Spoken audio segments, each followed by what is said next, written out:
Yes, your eyes are not tricking you. I am standing next to a pink Jeep Wrangler Rubicon that came with this color from the factory. What is going on, people? Mark from Double Clutch Auto Reviews. Thank you so much again for tuning in for another review video. Today I am here at Ocean Chrysler Dodge Jeep Ram at 9 Post Road in Westerly, Rhode Island, reviewing for you guys today this brand new 2022 Jeep Wrangler Rubicon that's finished with this limited edition paint known as Tuscadero Pearl. The people here at Ocean are just awesome to work with, truly. They have a fantastic customer satisfaction rating, and they are looking to become one of the premier Jeep dealers in the area, specifically focusing on unique Wranglers and Gladiators. And they just got a ton of new vehicles on their lot, specifically many Wranglers. So if you're in the Westerly, Rhode Island area, come check them out. I will put all of their information, including their website links and phone numbers, in the description below. The Jeep Wrangler clearly hasn't changed that much over the 8 decades that this thing has been around. But I will show you some of the neat and nifty styling cues that the 2022 Wrangler has. We'll start off with talking about this very interesting Tuscadero Pearl pink color that it has.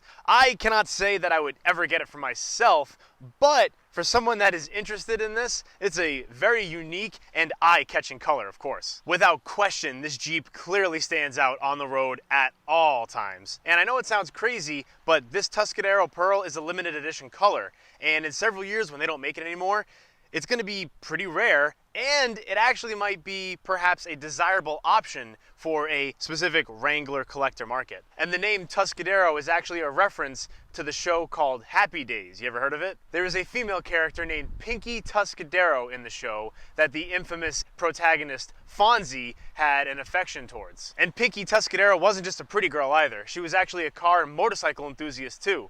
She actually souped up cars, did motorcycle stunts, and even helped Fonzie win a demolition derby in the show. So naming this pink color Tuscadero Pearl is actually a very interesting homage to that show. Next, we'll talk about the fact that this is the Rubicon trim. If you're not familiar with Wranglers, this is the ultimate off-roading trim in a Wrangler you can get. We also have these 17-inch wheels wrapped in the 32-inch BF Goodrich all-terrain tires with a full-size spare mounted to the tailgate, of course. The Rubicon is also famous for having the 4-to-1 heavy-duty rock track part-time four-wheel drive system with locking differentials front and rear, and an electronically disconnecting front sway bar. While on-road driving, what a sway bar essentially does is it connects the two wheels on the same axle to make the car more stable at higher speeds and especially while cornering. However, while off-roading, a sway bar limits the amount of travel that each wheel has independently, especially when you're going over huge rocks. All you have to do is show up at the trail,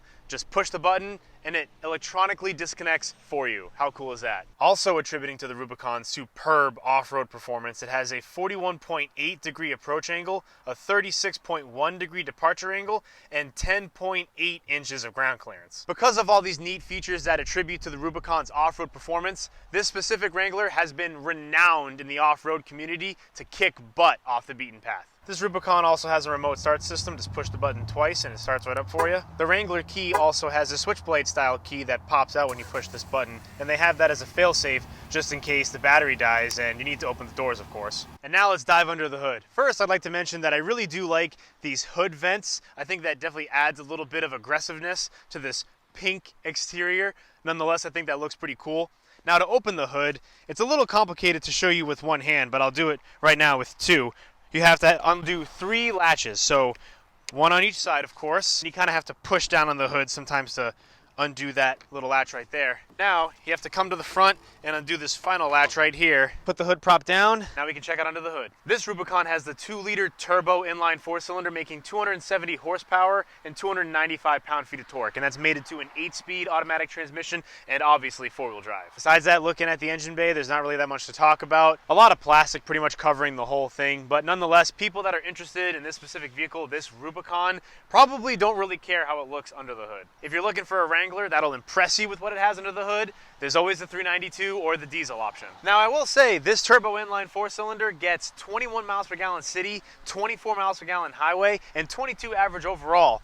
In an off-roading Wrangler, that's not bad at all. And this Wrangler Rubicon has a 21.5 gallon fuel tank, so you can get anywhere between 450 to 515 miles on a full tank. That's pretty good. Between the fuel economy and the range, that's definitely one of the benefits that customers get when they opt out for the turbo 4-cylinder. And now to close the hood, you pull it up, put the hood prop back in, gently let it go because it's still not latched. As you can see, you have to make sure that you come back over to each side and lock these latches down. And now if you're familiar with the new Wranglers at all, you'll know that they have a million Easter eggs. The first obvious one is the little Jeep decal on the wheels. That's pretty cool. When you open up the tailgate, there's also this little plaque that says JL, and it has all the specs of the 2-door and 4-door. There's also the startup graphic in the gauge cluster that has an old Wrangler transforming into a new one, and right next to it, it says since 1941, right there next to the tack. But my absolute favorite one, if you look at the front of the car, you can see that it obviously has the infamous 7-slot grille with the round Jeep headlights. But if you look really closely inside the headlight, there's a little tiny mini version of the iconic front end of the Jeep. I absolutely love how they put that in there. That is a hilarious little detail, and you would not notice it unless you're really looking for it. Jeep is clearly very big on tributes, heritage, and Easter eggs. All right, now climbing on into the Wrangler Rubicon. First thing I noticed about the interior,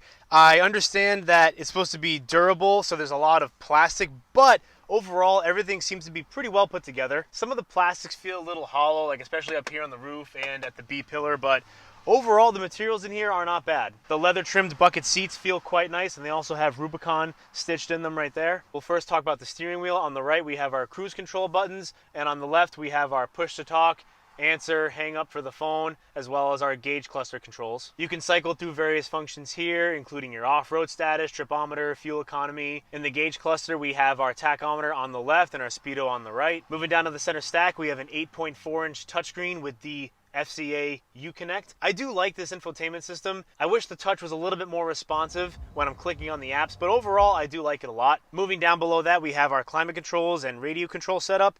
Everything's pretty intuitive the way it's laid out. We have our heated steering wheel button right there and our heated seats for the driver and passenger. You can activate them with these buttons right here, or you can go into the infotainment system and do it, but I do like the fact that Jeep did put actual physical buttons down there. Moving down below that, we have to have our window switches because obviously we can take the doors off of this thing, so they have to put them in the center right there. We have our 12-volt outlet on the left, and if you pull up this little media tab, we have our aux jack and our 2 USB ports on the right. I'm guessing that it has this cover on it so it's a little bit more waterproof if you're really taking this thing off-road. Most other cars wouldn't bother covering the USB ports, but in the Wrangler, I think it's a good idea that they did. And below that, we have our differential locking switches, front and rear or rear only, and next to that we have our off-road plus button and the sway bar disconnect as I explained earlier. And to the right of that, there's this little storage compartment, probably be a perfect spot to put your key, but other than that, I don't really see a use for it. Moving down to our gear levers, we of course have a manual 4-wheel drive gear lever. You gotta love that, it is not an electronic switch. And then we have our transmission gear lever, and this is the 8-speed automatic, and you can manually shift it as well. And keep moving on, we have our manual park and brake. Gotta love the fact that they still make vehicles with those. And we have our 2 cup holders. And then moving on to the center console, it is a 2-stage center console. You'll notice there's a little storage compartment, and right here Jeep puts their toolkit to remove the hardtop. That's pretty cool. Moving down to the main part of the center console, you'll notice there's a decent amount of storage in there, and there's also a second USB port. You'll also notice that that one is labeled 2. The one in the front is labeled 1, so in the infotainment you can tell which one is which. On the passenger side, I have this gigantic grab bar when you're sending it off-road. Definitely handy for the passengers that get a little white-knuckled, as they say. The only thing that's really bothering me about this interior is the fact that the dash is this almost bronzy red, and the outside of it is the Tuscadero Pearl pink. I understand that the Rubicon colors are the red. You can also see that in the badging and the Rubicon decals, they have this red outline on them as well. But honestly, I just think that the colors just really clash. I wish that they could have changed it for this specific color Rubicon, but you know what? It is what it is. This is what the Rubicons come with, so that's what you get. The glove box is honestly relatively small for what I was expecting, but whatever. Right now it's just holding the owner's manual that's not even out of the packaging yet. There's also a tiny little storage compartment right here on top of the dash, and we also have our mesh door cubby pouches. And last but not least, for the front, before we move on to the back, I have to show you one of this specific Rubicon's star attributes, the Sky one-touch power convertible top. As they advertise, it is just one touch, push the button, and you just watch the whole roof of the car fold back. I mean, how cool is this? Once the top is all the way back, just check out how much light this brings into the interior. It is amazing. But just so you know, it is a $4,200 option, so you are paying for it. But if you do opt out for this, it is awesome and you won't be disappointed. And now climbing into the rear of the Wrangler Rubicon, you'll notice that it's decently roomy back here. I have good leg room, good headroom, fairly comfortable. One thing I noticed right away when I'm climbing into the back, of course this is a Jeep Wrangler, so you can take the doors off. Therefore, it doesn't have traditional door speakers as it would in any other normal car. So what they do is they mount the speakers that would be on the doors on the roof, and it's actually part of the roll bar, it looks like, and it actually looks really sick. They look brawny and beefy up there. They look durable. It looks like it has this weather protection as well. I really like that. Very neat touch. I'm sure you could also hear the music really well because it's literally playing right next to your head. As far as amenities go in the rear seat, there's not really too much going on. We have our window switches right here on the back of the center console. Below that, we have 4 USB ports. We have a household outlet below that. We also have our mesh pouches on the back of the front seats as well as on each door. The last fun fact about the rear seats of the Wrangler is obviously you can see that we have 3 headrests here so they can hold 3 people. If you want to put the center armrest down though, this folds down, but you reveal your cup holders in the back of the headrest of the middle passenger. I find that pretty nifty. You really gotta love Jeep's ingenuity incorporating the cup holders to the back of the headrest like that. Now, something that I'm not particularly a fan of at all about the 2022 Wrangler Rubicon is regarding the fueling situation. The fuel door actually looks really nice. It's metal, it looks solid, feels solid. Nothing's wrong with that. The problem is actually the fuel cap. I go to open it, and there's nothing for the fuel cap to be attached to. So when I'm going to fuel up this car, I actually have to let the fuel cap just dangle down and get fuel all over the fender, all over the paint. Not a fan of that at all. Other automakers have been doing it with no problem for years. I don't know why in 2022 Jeep still hasn't figured that one out, and I hope they remedy it with some kind of fuel cap attachment system so you don't have to let it dangle on your rear fender. And now moving on to the tailgate, of course you open it up with this handle that's vertically mounted like this, and this swings out towards the right. It's a little bit heavy with the spare tire mounted on it, but it's not really that bad. You could also see that little Jeep JL plaque here that I mentioned before on the inside of the tailgate. Now to open the rear glass, you don't have to undo any latches or anything. You just pull this and it opens right up.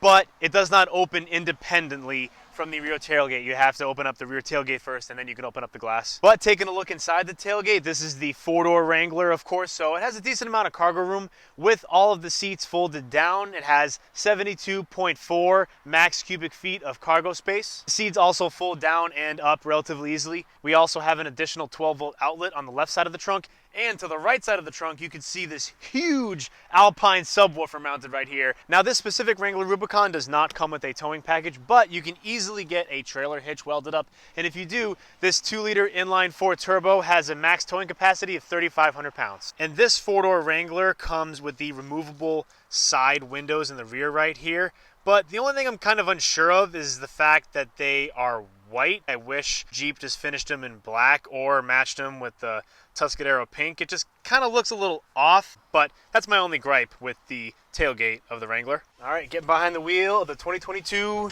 Wrangler Rubicon. The wind noise is definitely apparent.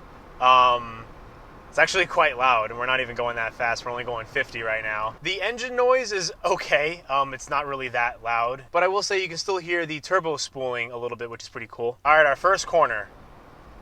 Steering feels relatively vague, body roll in the corner, but that's what you get. It seems to soak up the bumps pretty well, though. It's not that loud when you hit a bump, and it's not too jarring at all, so that's nice. All right, now, since we're by the beach, let's throw the top down. Man, I do love that top, though. It's so cool how you literally just push one button and the whole top goes back. So the owner of this car, Amanda, she's actually with me. She was saying how she used to have a hardtop 4-door Wrangler, and she had such a hard time taking the top up and down, and she only ended up taking the top down about 3 times total in the 6 years she's owned it, just because it was that cumbersome. So this Sky one-touch convertible top is certainly a game changer for her. The only problem is it is a $4,200 option, as I said before, which is quite expensive, but if it's worth it to you, then so be it. I'm gonna do a corner now. Oh yeah. The body roll is almost immediate in a corner. But I think if you're complaining about on-road handling in a Wrangler Rubicon, you definitely picked the wrong car. Because of this boxy shape of the Wrangler, obviously it has that iconic square styling that we all know and love. The wind pushes you around a little bit at higher speeds. I will say, if you're not careful with your throttle input, it is a little bit touchy. I try to give it about 50% throttle. I feel like I end up giving about 80% throttle. Just something to be aware of when you first start driving this car, to be careful with your throttle input. So now I just put traction control off, and we'll see how it does from a full throttle dig. From a dig. Ready, go.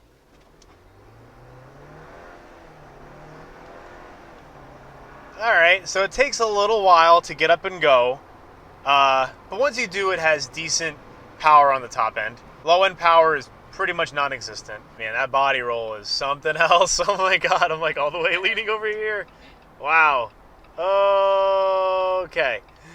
We survived. So I just listened to the sound system, and I will say it does sound pretty good, definitely. It does not compare to the Wagoneer though. That thing absolutely bumped. But this Alpine stereo system that comes from the factory in the Wrangler will definitely be good enough for the general population. All right, guys, that is all I have time for today in this Tuscadero pink Jeep Wrangler. I hope you enjoyed my review of it. Come check out Ocean's vast inventory of Wranglers and tons of other off-brand vehicles at 9 Post Road in Westerly, Rhode Island. They are fantastic to deal with. I just love these guys. They have great customer satisfaction ratings. Come check them out. Tell them I sent you. I will put all their links, contact info, and website information in the description below.